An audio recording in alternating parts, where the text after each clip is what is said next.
আপনি একটা স্বার্থপর লোক। এসব এখন রাতটা আপা, যা হবার তা হয়ে গেছে। তোর কি জানার মাও নাই? রাইট, ভালো কিছু পেতে হলে অনেক সময় লাকের উপর ডিপেন্ড করতেই হয়। না না, এটা আমি মাইনা নেব না। আমি যাব না, আমি হৃদয়পুর ছেড়ে যাব না। এর মধ্যে কি আছে স্পেশাল কিছু?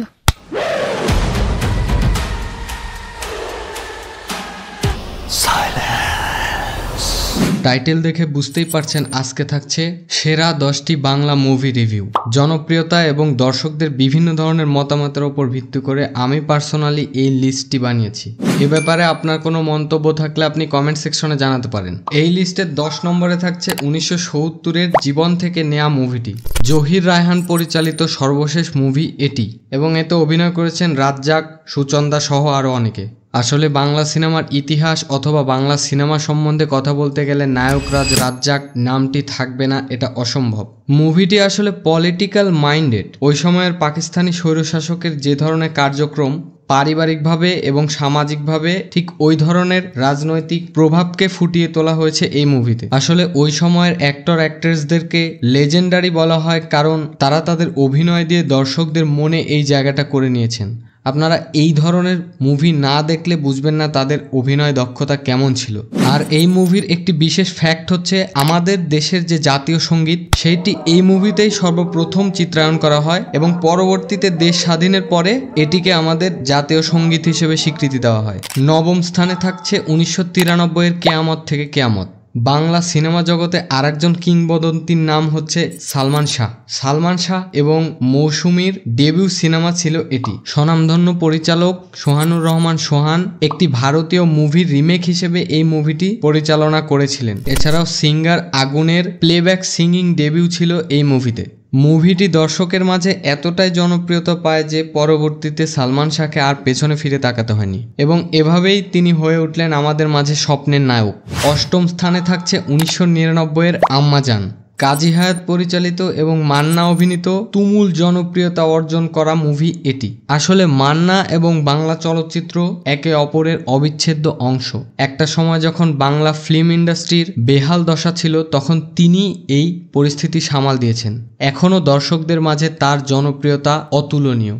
এই মুভির আরেকটি বিশেষ ফ্যাক্ট হচ্ছে এই মুভিতে যিনি আম্মাজান হিসেবে অভিনয় করেছেন শবনম অর্থাৎ জাহানারা আহমেদ, তিনি আসলে একজন পাকিস্তানি অভিনেত্রী। এখনকার সময়ের বলিউডের অ্যানিমেল মুভিতে বাবার প্রতি ছেলের যেমন আবেগের ক্রেজিনেস দেখানো হয়েছে, আমাদের ইন্ডাস্ট্রিতে মান্না এই আম্মাজান সিনেমার মাধ্যমে 1999 সালেই ঠিক এইরকম কনসেপ্টের মুভি রেখে গেছেন। সপ্তম স্থানে থাকছে 2002-এর মাটির ময়না। তারেক মাসুদ পরিচালিত এটি একটি হিস্টোরিক্যাল ড্রামা। এই মুভিতে একটি কিশোরের চোখ দিয়ে সমাজ, ধর্মীয় চেতনা এবং রাজনৈতিক টানপোড়েনকে দেখানো হয়েছে। বাংলা সিনেমার ইতিহাসে এই মুভিটি খুবই গুরুত্বপূর্ণ, কারণ এই মুভিটি সর্বপ্রথম অস্কারে মনোনীত হয়। এছাড়াও কান চলচ্চিত্র উৎসবে ফিপ্রেস্কি অ্যাওয়ার্ড অর্জন করে। প্রথম দিকে এই মুভিটি বাংলাদেশে ব্যান করা হয়, কিন্তু পরবর্তীতে এ ধরনের অর্জনের জন্য বাংলাদেশে মুভিটি মুক্তি দিতে বাধ্য হয়। ষষ্ঠ স্থানে থাকছে 2007-এর দারুচিনি দ্বীপ। মুভিটি তৌকির আহমেদ পরিচালনা করলেও মুভিটির কনসেপ্ট এবং চিত্রনাট্য ছিল বিশিষ্ট সাহিত্যিক হুমায়ুন আহমেদের। বাংলা সাহিত্যে তার অবদান আমাদের সবারই জানা, কিন্তু বাংলা সিনেমায়ও তিনি অসামান্য অবদান রেখেছেন। এছাড়াও তার পরিচালনায় আরও অনেক মুভি আছে। দারুচিনি দ্বীপ হিসেবে এখানে বাংলাদেশের বিখ্যাত প্রবাল দ্বীপ সেন্ট মার্টিনকে বোঝানো হয়েছে, আর সহজ সরল পারিবারিক জীবনের নানা ঘটনা উঠে এসেছে এই গল্পে। আজকালকার শ্রেষ্ঠ অভিনেতারা সেই সময়ই তাদের অভিনয়ের দক্ষতা প্রমাণ দিয়ে এসেছেন।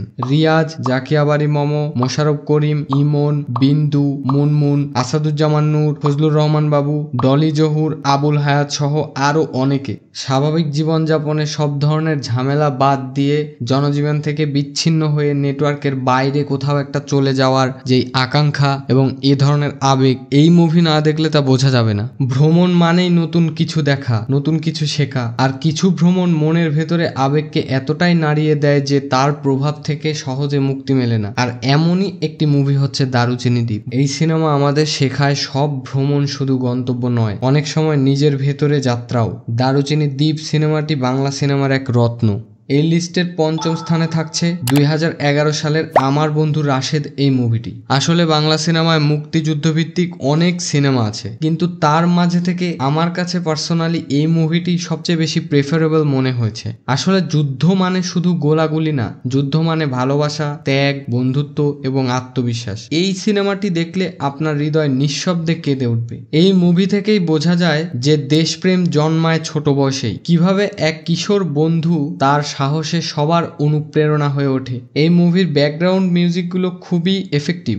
চতুর্থ স্থানে থাকছে 2009 সালের মনপুরা। মুভিটি রিলিজের পরেই পুরো দেশ মাতিয়ে দিয়েছিল।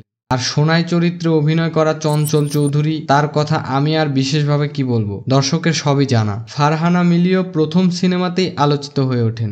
এই মুভির সবচেয়ে আকর্ষণীয় বিষয় হচ্ছে সাউন্ড ট্র্যাক। এই মুভির সব কয়েকটি গান মানুষের মুখে মুখে, এখনও গানগুলি মানুষকে সেই পুরনো আবেগে আপ্লুত করে। এই সিনেমার মাধ্যমেই দেশের বাইরে প্রবাসে বাংলা মুভির জনপ্রিয়তা অর্জন শুরু হয়। মনপুরা বাংলা সিনেমার ইতিহাসে এক অন্যরকম ভালোবাসার নাম। যারা এখনও দেখেননি তাদের জন্য এটি এক মাস্ট ওয়াচ মুভি। আর মনপুরা দেখে আপনার ফার্স্ট এক্সপ্রেশন কেমন ছিল কমেন্টে জানাতে ভুলবেন না। এই লিস্টের তৃতীয় স্থানে থাকছে 2015 এর ছুঁয়ে দিলে মন। বাংলা নাটকের অন্যতম পরিচিত মুখ ডিরেক্টর শিহাব শাহীনের ডেবিউ মুভি এটি। এই সিনেমা দিয়েই বড় পর্দায় তিনি তার অবস্থান জানান দেন। খুবই সুন্দর এবং মনোমুগ্ধকরভাবে উপস্থাপন করা হয়েছে এই রোমান্টিক ড্রামাটি। আরিফিন শুভ, জাকিয়া বারি মমো, ইরেশ জাকির ও মিশা সওদাগর সহ অন্যান্য সকলের অভিনয় আপনাকে মুগ্ধ করবেই। শৈশবের প্রেম থেকে শুরু করে পূর্ণতা নাকি বিচ্ছেদ, এটি জানতে হলে আপনাকে অবশ্যই দেখতে হবে এই মুভিটি।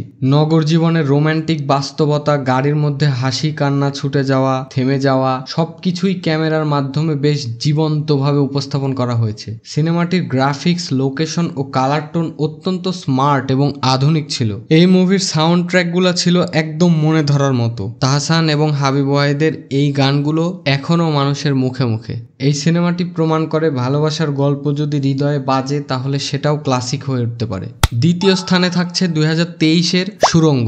এ যুগের জনপ্রিয় এবং মেধাবী পরিচালক রায়হান রাফি এবং জনপ্রিয় অভিনেতা আফরান নিশো, এই দুজনের কম্বিনেশনে আমরা পেলাম একটি দুর্দান্ত ক্রাইম থ্রিলার মুভি। এর আগে এত বড় পরিসরে কমার্শিয়ালভাবে কোনো ক্রাইম থ্রিলার মুভি প্রেজেন্ট করা হয়নি। আফরান নিশো হচ্ছে এই সিনেমার সবচেয়ে বড় চমক। টিভি থেকে বড় পর্দায় তার এই অভিষেক যেন প্রমাণ করে দিল তিনি আসলেই বড় পর্দার জন্য তৈরি। তার অভিনয়, কণ্ঠস্বর, অ্যাটিটিউড সব মিলিয়ে চরিত্রটি জীবন্ত। মুভিটি শুধু থ্রিলার নয়, এটি মানুষের নৈতিকতা ও ভালো খারাপের মাঝে পার্থক্য করা এবং প্রতিশোধ নিয়ে প্রশ্ন তোলে। কেউ কি সত্যিই ভালো বা খারাপ, নাকি আমরা সবাই একটা গ্রে জোনে বাস করি? শেষে এসে আপনি যেটা ভাবেননি ঠিক সেটাই হয়। সিনেমাটি শেষ করে আপনি স্তব্ধ হয়ে থাকবেন। আফরান নিশোর ডেবিউ সিনেমা হিসেবে এটি ছিল দারুণ। এই মুভি নিয়ে আপনার মতামতটি কমেন্টে জানাতে ভুলবেন না। আর এই লিস্টে সবার প্রথমে থাকছে রিসেন্টলি 2025-এর ঈদে মুক্তি পাওয়া বরবাদ। এই মুভিটি রোমান্টিক অ্যাকশন থ্রিলার জনরার, যা বাংলাদেশি সিনেমার ইতিহাসে নতুন রেকর্ড গড়েছে। আমি আসলে পার্সোনালি যাই বলি না কেন, অলরেডি দর্শক এই মুভিকে সেই উচ্চতায় পৌঁছে দিয়েছে। বাংলা মুভি ইন্ডাস্ট্রিতে শাকিব খান একটি স্টারডামের নাম। ডিরেক্টর হিসেবে মেহেদী হাসান হৃদয় তার প্রথম চলচ্চিত্রেই প্রমাণ করে দিলেন তার যোগ্যতা। বাংলা সিনেমায় শাকিব খান মানেই একটি আবেগের নাম। বাংলা সিনেমায় এর আগে এরকম ব্রুটাল অ্যাকশন দেখানো হয়নি। সিনেমার সাউন্ড ট্র্যাক থেকে শুরু করে সমস্ত কিছু শুরু থেকেই প্রচন্ড হাইপ ছিল এবং মুভিটি প্রমাণ করে দিয়েছে দর্শকের জনপ্রিয়তা কিভাবে অর্জন করতে হয়। কমার্শিয়াল সিনেমা হিসেবে বাংলাদেশি সিনেমার ইতিহাসে সর্বোচ্চ আয় করা সিনেমা হয়ে গেছে এটি। এই সিনেমার মধ্য দিয়ে বাংলা ফিল্ম ইন্ডাস্ট্রিতে একটি রেভলিউশন চলে এসেছে। সর্বস্তরের জনগণ একসাথে বাংলা সিনেমা এনজয় করছে এবং হলে গিয়ে মানুষ সিনেমা দেখছে। ফিল্ম ইন্ডাস্ট্রিতে এর চেয়ে বেশি সাফল্য আর কিসে হতে পারে? এই তো ছিল আমার পার্সোনাল চয়েসে সেরা 10টি বাংলা মুভি। অবশ্যই আপনার মতামতটি কমেন্টে জানিয়ে যাবেন। সাবস্ক্রাইব করতে ভুলবেন না এবং ভিডিও ভালো লাগলে লাইক শেয়ার করে সিনেক্রেজের সাথেই থাকুন।